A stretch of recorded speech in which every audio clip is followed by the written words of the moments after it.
Hey everybody, this is Dave coming to you from the Gaming Cave. And today we're doing an open the box of A Glorious Chance, the naval struggle of Lake Ontario in the War of 1812. A solitaire game design by Gina Willis and of course from Legion Games. Alright, so this is a solitaire game and we're gonna, as you can see here, number of players is 1. Medium high complexity and high, of course, suitability for solitaires. That's what it's designed for. So I'm going to get the plastic wrap off and we'll get this bad boy opened up and let's see what she looks like. Alright, I really do like the artwork here. It's pretty awesome looking. Let's get the box open here. And we start with some baggies. A couple 6-sided die, red and blue, and one 10-sided die. We have cards here, so we'll come back to those here in just a minute. Here are Rules of Play British Solo Campaign and Rules of Play US Solo Campaign. So they have two different sets of rule books, so depending on who you want to play as. That's interesting. I haven't run into that before. You can see lots of illustrations. And I believe I heard that this is kind of a play and learn as you go type of rule system. There is 43 pages, and then the index on the back would make 44. So it's not a super long. And like I said, as you can see, there are lots of pictures. I'm pretty sure the British is also 43, so the same thing. Again, very much the same design, I'm sure. It will be interesting to play as one side and then the other to see what the difference is between the two. Then we have A Glorious Chance, the Naval Struggle for Lake Ontario playbook. So here I'm assuming players' notes, orders of battle for the British and the US. US solo campaign, optional and advanced rules, developers' notes, and then we get into the solo campaign for the US for extended play and the British solo campaign. Okay, we have sheets of counters. So the first sheet, you can see the ships here, raid markers, different information type markers, and they are two-sided for some of them. And we have lots more information type markers. Okay, two-sided again.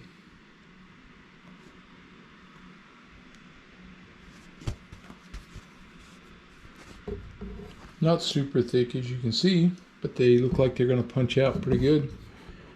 And knowing me, I'll clip the corners. So that was 2 sheets of counters. And then we have, looks like probably some player aids and a couple of maps. Let's see if we can get the player aids separated here. Yep, we'll do that because then I can lay them out.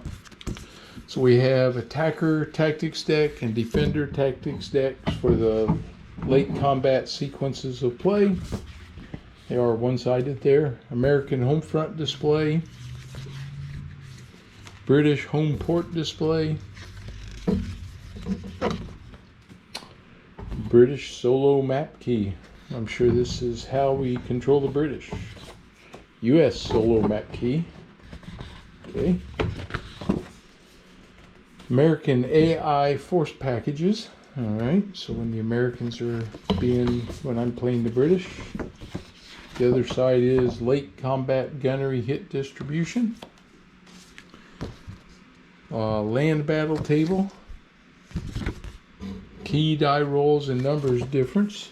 I've got to come back here and see if any of these other ones were two-sided. Oh, they were. Okay, so on the British Solo map key, there was the British Solo setup.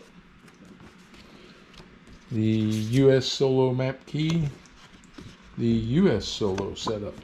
All right, then we had the American AI Force packages, and then late combat gunnery distribution table,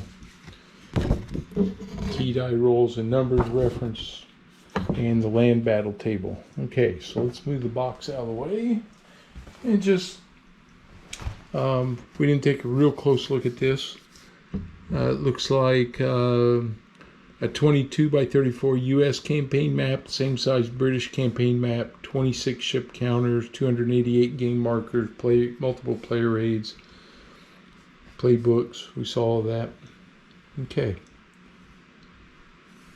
And I was looking probably somewhere, just looking real quick. I don't see the length of play there. It's probably in the rules though when we get there.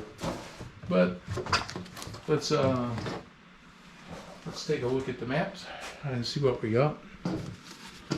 This first one is the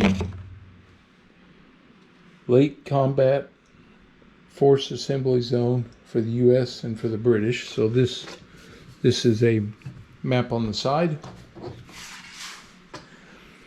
And here's the British map. So let's see if I can lay that out. I'll see how big this is. It's probably going to be about the size of my table here. I have a small table set up right now. I'm going to go to a bigger table probably tomorrow. Yeah, it's pretty close. It would all fit there if I didn't have everything on there. But you can see here's the size right here, and there's your other table. You just don't have any room for your player aids. But you can see here's the, so this is for the British if you're playing as the British solo player. Up here we have British starts, American starts, so convoy supply tracks up here, victory point tracks, troops, different ship tables, naval balance, convoy scatters, late combat table, and then the lakes here. So I would assume we'll lay the American map out now. I'm going to assume that they're both going to be similar, just one designed for one player and the other one for the other. See if I can find the edge here. Yep, here we go. Okay. So yeah, it is pretty much the same. The map's laid out the same. Probably some different tables and things, but for the most part, it's still the same layout. So that's all very nice, very nice. These are nice and thick too. I like them. They're a little glossy, but not too bad. And then we have the decks. Here, see if I can get this plastic opened up.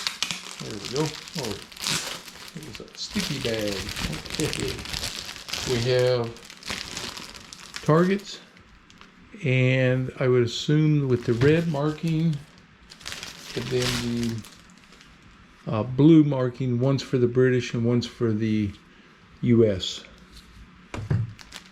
And then over here we also have our Defender tactic cards. Okay, so that's what comes in the game. You know, thin, you know, it's like probably a 1.5 inch box. Pretty cool looking. Now, I think it's going to be fun to play. If you guys recognize the name from Gina Willis, she helped design the Skies Over Britain, Skies Above Britain, World War II game for the Battle of Britain that I've had on the channel. So she was a co-designer in that game, and this is her game. So I think it's going to be really cool. We'll hopefully get this on the table pretty soon. I got to read the rules, of course, and get up to speed. But I'm really looking forward to giving this a shot. I've always played these old naval games from back in the days when Avalon Hill had wooden ships and Iron Man. Me and my dad played that on the table quite a bit. It was fun to play. So we'll see how this one goes. But I'm really looking forward to it. All right. So this was A Glorious Chance, the naval struggle for Lake Ontario in the War of 1812 from Legion, Wargames, and Solitaire game design by Gina Willis. All right, hope you guys enjoyed that. If you're new to the channel, please subscribe. If you leave me comments and give me a thumbs up. All right, I'll see you guys on the next one.